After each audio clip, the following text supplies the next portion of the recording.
김조관님 같이 하시면 좋을 것 같은데 데리고 가시는 거죠? 안 가세요? 하면 좋을 것 같은데. 네, 말씀하세요. 인사는 제가 관여하지 않겠습니다. 자, 인사는 열심히 인사잖아. 알겠습니다. 어쨌든 당선 축하드리고요. 유권자 여러분한테 먼저 인사. 예, 반갑습니다. 고양시장 후보로 이제 당선. 반갑습니다. 고양시장 당선인 이동환입니다. 우리 OBS 시청자 여러분 감사합니다. 그동안 우리 고양시에서 열심히 마음으로 그리고 몸으로 뛰어다니면서 고양시가 어떻게 발전할 것인가 고민을 해왔습니다. 그러는 과정에 고양시가 무엇보다도 중요한 것이 이렇게 배드타운 상황에서 머물러 있을 것이 아니라 이제는 정말 자족도시로서 그리고 특례시로서 역할을 해야 할 시기가 왔다는 생각이 듭니다. 그런 역할을 하는데 이번에 제가 그 역할을 제대로 해내도록 하겠습니다. 특히 일자리 창출하는 데 있어서는 다른 어떤 도시보다도 앞장서서 만들어낼 생각입니다. 시민들이 늘 편안하고 그리고 행복하고 시민이 성공할 수 있는 그런 도시 만들어내도록 하겠습니다. 감사합니다. 당선되시면 다들 다 하시나요? 이게 당선이 훨씬 잘생겨지시고 여유가 너무 좋습니다. 근데 뭐 내일처럼 만났어요. 당선이 너무 좋더라고요. 예. 그 정말 국민의 경선 때부터 사실 뭐 파란이었어요. 20%의 어떤 한계를 듣고 당선되시고 이번에도 현 시장을 꺾고 소감이 어떠세요? 정말 그 말씀하시니까 사실 경선 때부터 뭐 경선 이전도 사실 뭐 경선이 될지 안 될지 모르는 상황에서 경선되고 난 다음에 경선의 결과를 보고 개인적으로는 시민들이 그동안 이렇게 본인 스스로도 그렇고 시민들 생각에 제가 무슨 역할과 기대감에 역할을 할 것이라고 생각을 했다 하는 생각에 가슴 뿌듯하기도 했습니다. 그래서 그 결과 속에 이번에는 꼭 우리 고양시를 찾아올 수 있겠구나. 고양시가 그동안 한 12년 민주당 시장 있는 동안에 고양 시민들을 정말 답답하게 만들었습니다. 그 답답하게 만든 이유 중에 하나가 뭐 행사를 많이 한다든가 그 다음에 형식적인 모습으로 그동안 그 잔치를 벌이는 그런 그 모습에 시민들이 아마 답답했다고 생각합니다. 특히 집도 너무나 많이 짓기만 했습니다. 우리가 원래 고양시가 108만이 됐습니다. 근데 그 정도의 규모의 도시에서는 정말 해야 할 일 중에 제일 중요한 것이 더 이상 배드타운의 어떤 느낌으로 살아가고 싶진 않거든요. 근데 그런 환경을 벗어나기를 바랬는데 그것에 대해서는 기업 하나 유치하지 않은 그런 모습에 그 시민들이 그 허탈감 그리고 또 상실감 그래서 그것의 답답함을 이번 선거에서 보여줬다는 생각이 듭니다. 특히 선거하는 과정에서 고양 시민들이 저를 손을 잡아주는 모습은 그 열망과 그런 걱정과 그리고 꼭 승리해 주기를 바라는 바람이 거기에 녹아 있었다는 생각이 듭니다. 그런 과정에 또 우리 윤석열 대통령께서 하여튼 당선이 되시고 난 다음에 다른 우리 국민들한테 많은 메시지를 보여주시면서 고양시도 바뀔 수 있다는 그런 느낌을 저한테 보여주지 않으셨나 생각이 듭니다. 말씀 진짜 잘하시네. 외우신 것 같지는 않아요. 머릿속에. 아니 이거 다 자, 제대로 못 읽어봤는데. 현판식 때 편하게 얘기하세요. 현판식 때 국민의힘 관계자가 아니라 뭐 심상정 의원이나 한준호 의원 오셨어요. 예. 그러니까 국민의힘보다는 더 많이 오신 것 같아요. 관계가 다른 쪽이라 좋으세요? 예. 고양시에 오래 활동하다 보니까 우리 사실 뭐 고양시가 나가야 할 방향 그리고 고양시가 원하는 거에 미래를 생각하는 부분은 아마 여야가 따로 없는 것 같습니다. 이번에 그 인수위원회 현판식을 하는데 그분들이 사실은 다 초대도 했지만은 다 오시게 된 계기가 그 마음이 같이 만들어갈 수 있는 생각을 갖고 계시기 때문에 그래서 다 오셔서 축하도 해주시고 그리고 같이 고민을 하자는 그런 취지에서 오셨다고 저는 생각합니다. 그리고 그분들은 사실 지역에서 우리 국가적으로 역할을 하시면서 우리 지역 발전을 고민을 하시는 분들이기 때문에 저하고 생각이 거의 비슷합니다. 그리고 요즘 뭐 얘기를 누가 하던데 협치라는 얘기를 하더라고요. 그 협치라는 것은 우리가 일부러 뭐 같이 뭔가 논의하고 그 다음에 같이 만들어가는 그런 과정들이 비춰지는 것이 아니라 정말 실질적인 것에 생각을 같이 만들어가고 공감대를 형성하면 그 자체가 협치라고 생각합니다. 그분들 잘 모셔야죠. 그리고 우리 현판식에 참여하셨던 우리 인수위원분들이 사실 고양시에 대한 부분을 잘 아시기도 하지만은 앞으로 나가야 할 방향에 대해서 누구보다도 잘 이해하시고 고민하시고 애정을 갖고 계신 분들이기 때문에 잘 해내시려고 저는 생각이 듭니다. 인수위도 좀 하고 그랬는데 사실 이제 고향의 가장 큰 문제가 당선인께서도 말씀하셨다시피 교통하고 일자리인 것 같습니다. 그래서 사실 이제 교통 먼저 여쭤보면 3호선 급행화가 가능한 것인지 아니면 신분당선 용산에서 삼성 여기까지 오는 게 이게 지금 계시는 동안 가능할지 제가 여쭤보고 싶거든요. 정말 절실합니다. 우리 고양시에 그 일산 신도시가 만들어지면서 계획되어 있는 교통 인프라 그것이 지금 자유로하고 3호선 그리고 기존에 있었던 그 경의중앙선 그 정도였는데 지금 108만이 됐습니다. 그 당시는 53만 정도 수준이었다면 지금은 108만이 됐는데 아직도 똑같은 상황이죠. 그러면 교통체증이 일어나고 그 다음에 지하철이나 전철은 너무 사람들이 많아서 승객들이 많다 보니까 이제 지옥철이라고 얘기하기도 합니다만 그런 관계에 대한 부분을 지금 108만의 도시에 걸맞게 나가기 위해서는 3호선은 급행이 왜 필요하냐? 3호선 자체가 우리가 조금 이렇게 굽은 길로 여기저기 이렇게 거쳐서 가다 보니 시간이 굉장히 많이 소요됩니다.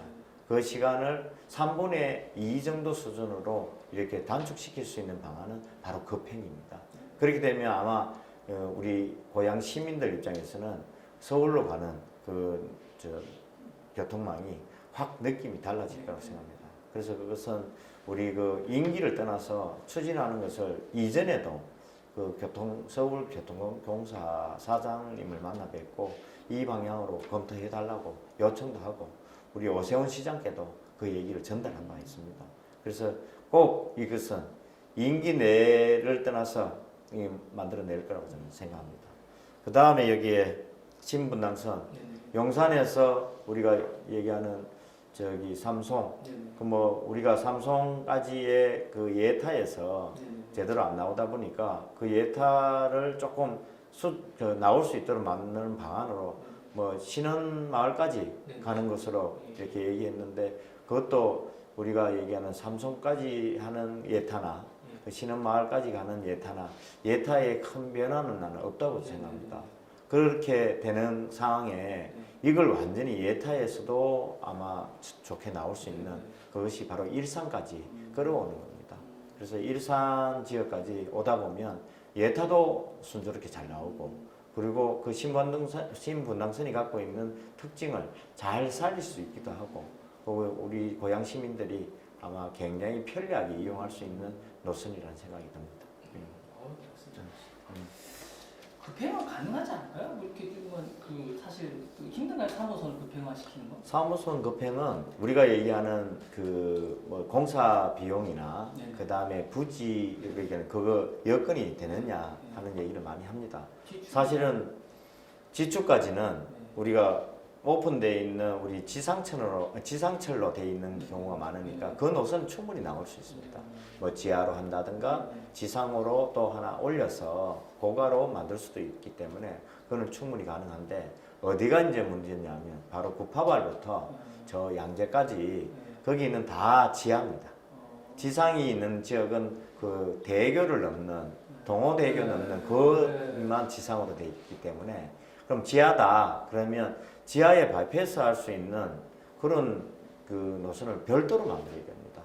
아니 근데 지금 그거는 9호선은 별도로 돼 있는 건가요? 별도로 돼 있죠. 아, 그게 별도인가요? 예. 아, 저 몰랐어요. 왜냐하면 같은 걸 쓰는 줄 알았어요. 자 우리가 정차를 하면 네. 한 그 역에서 정차를 하면 아, 그 역에 정차되어 있는 상태에서 지나가야 하는 노선이 필요하기 때문에 최소 3로 아니면 4로가 필요한 하나도 거죠. 필요하구나. 예. 그렇게 만들기 위해서 이제 그 공사를 해야 된다면 그 지역의 지하에서 별도의 공사를 또 해야 되니까 그 부지가 있는 지역을 확보를 해야 되는 거죠. 그래서 그런 차원에서 만약에 그것도 만만치 않다고 하면 그 지하에 완전히 대심도 우리가 철도라고 얘기하는 그런 정도로 밑에 굴착을 해서 지나갈 수 있도록 만들어야 되는 방안이 있기는 합니다. 전문가가 잘하시네. 예. 자, 이 일자리가 가장 문제입니다. 네. 사실은. 고양이 개드타운을 아까 말씀하셨는데 지금 진짜 많아요. 고양이 진짜 지금 많아요. 근데 이제 이거 하기 전에 하는 거죠. 지축은 개발하십니까? 거기 기지 같은데? 지축은 지금 그 지상에 네. 그 지축이 원래 기능이 뭐냐면 기지창입니다. 네. 우리가 기지창이라는 네. 거는 수리도 해야 되고 네네네. 그 다음에 우리가 이용하지 않을 때는 네. 그 정차도 해야 되는 네. 그런 곳인데 그 지역은 아직 향후에 네. 그 주변이 다 개발이 됐습니다. 네, 그러니까. 근데 그런 기지창에 해당하는 기능을 할 수 있는 지역이 확보되는 걸 감안해서 그건 접근해야 되는 내용입니다. 그러니까 그게 기지창이 확보가 되면 거기 네. 개발 요소가 많잖아요. 뭐 물론 그 지역 자체가 갖고 네. 있는 새로운 네. 지역으로서 네. 역할을 해야 되는 부분이기 때문에 네. 아마 그 역세권 개발의 개념으로 네. 나중에 기회 되시면 우리 교토라고 역이 있습니다. 네. 교토역을 가보면 네. 그 지상 위에다가 뭐 우리가 여기는 복합 타워를 만들었죠. 그래서 호텔도 있고 네. 그다음에 거기 쇼핑몰도 있고 물론 백화점도 있고 모든 그 기차역을 이용하는 사람들은 거기서 본인들이 정말 필요로 하는 생활의 내용들을 다 활동할 수 있도록 이용할 수 있도록 만들어진 공간이 되죠. 오래 하셔야 될 것 같은데. 네. 4년 부족하실 네. 일자리는 어떻게 만드실 생각이세요? 일자리 정말 중요합니다. 고양시의 일자리는 그동안 정말 12년의 우리 그 민주당 시장 시절에 일자리 창출하는 데는 사실 관심이 좀 없었다는 생각이 듭니다. 그렇게 하니까 우리 얘기하는 일자리를 창출할 수 있는 기업 지원 그 용지까지도 용도 변경을 해서 집을 지었으니까 그 집 짓는 12년이 돼버린 거죠. 그래서 그 기간 안에 보니까 테크노밸리를 그 당시 내 경기도 있을 때 이쪽으로 유치가 됐는데 그 유치된 그 테크노밸리도 이 기업 하나 유치가 안 됐다고 지금 얘기를 듣고 안타깝게 생각합니다. 중요한 것은 그렇게 좋은 부지 만들고 그다음에 그 기업이 유치될 수 있는 환경을 만들어줘야 됩니다. 그래서 기업 유치하기 위해서 내가 우리 고양시에는 다른 지역하고 좀 차별화하기도 하고 그렇게 하기 위한 기반을 잡기 위해서 경제자유구역 지정하는데 가장 일선에 나서서 그 해결을 하려고 합니다. 경제자유구역이 만약에 지정이 되면 그 이후에는 뭐 우리 고양반 테크노밸리를 비롯해서 기업 유치하는 방안들은 지금 뭐 우리가 정밀 의료 클러스터라든가 그다음에 항공 드론 분야라든가 로봇 그리고 또 우리가 얘기하는 AI 분야까지도 다 망라하기도 하고 그리고 최근에 계속 우리가 주장을 해왔고 만들어 오기를 기대하고 있는 것 중에 하나가 대규모 반도체 기업 유치하는 것이 일자리 창출하는데 아마 최고의 효과를 나타내리라 생각이 듭니다. 지금 뭐 저기도 남양주도 다 지금 한 3-4군데가 반도체 예. AI하고 반도체 유치하겠다고 하시더라고요. 예. 경쟁이 많이 붙은 게 아닌가 이런 생각이 듭니다. 아마 그거는 기업이 결정할 겁니다.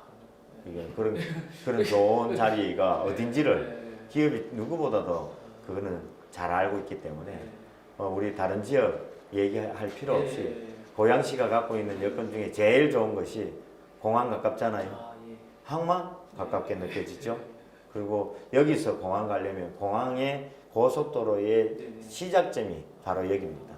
그래서 고양시가 갖고 있는 이 입지적인 여건 그리고 접근성에 대한 부분, 그리고 아마 선호하는 외국 다국적 기업들이 선호하는 지역이 바로 고양시가 될 거라고 생각합니다.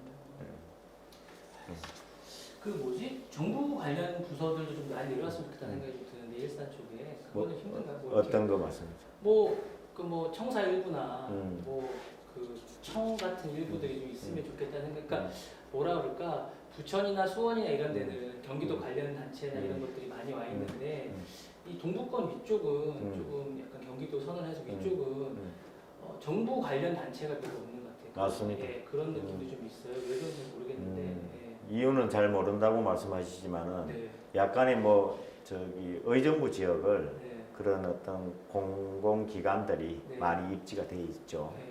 이게 뭐 우리가 북부 경찰청도 거기에 있고 예. 우리가 경기도 북부청도 거기에 네. 있는 것처럼 이게 청사는 다 그쪽으로 다 입지를 했는데 고양시는 사실은 북부 지역의 중심 도시이죠. 네. 그리고 그 도시의 기능을 할 수 있는데도 불구하고 대부분 다 그쪽에 청사 그쪽에 있다 보니 그쪽으로 입지했습니다만 최근에 아마 경기도의 산하기관 중에 네. 한 3개 정도가 입지하는 걸로 돼 있습니다. 좋네요. 그리고 여기는 앞으로 그뿐만 아니라 우리 공공기관들 많이 입지할 수 있는 여건을 마련해서 뭐 조금 더 나간다면 유엔의 어떤 저기 기구 중에 사무소를 이쪽으로 입지할 수 있도록 그것도 하나의 노력해야 할 내용이긴 이단이 합니다만 뽑아도 됩니까? 뭐 유엔. 저 열심히 만들어 가겠다는 네. 방향이니까 뭐 뽑아내신다 해서 뭐 문제될 일은 없다고 생각합니다. 하나만 더 가셔야 돼요? 네, 가시죠. 그럼 인사는 해야 돼서 예. 여기까지 했으니까 지금 4번까지 했어요. 다음 주에 예. 인사 보시죠. 예. 예, 고양시 제가 그 시장으로서 역할 정말 시민들이 원하고 시민들이 느끼는데 기대한 만큼 열심히 하겠습니다. 고양시에 나가야 할 길은 아마 시민들도 잘 아시지만은 저 이동환도 잘 알고 있습니다. 그 방향에서 제가 할 수 있는 역할 최선을 다해서 하겠습니다. 오직 시민만 바라보고 열심히 일하면서 고양시가 부자되고 행복한 시민이 행복한 그런 도시 만들어 가겠습니다. 아마 세계 제1의 도시 기대하셔도 좋습니다. 감사합니다. 고생하셨습니다. 네. 네.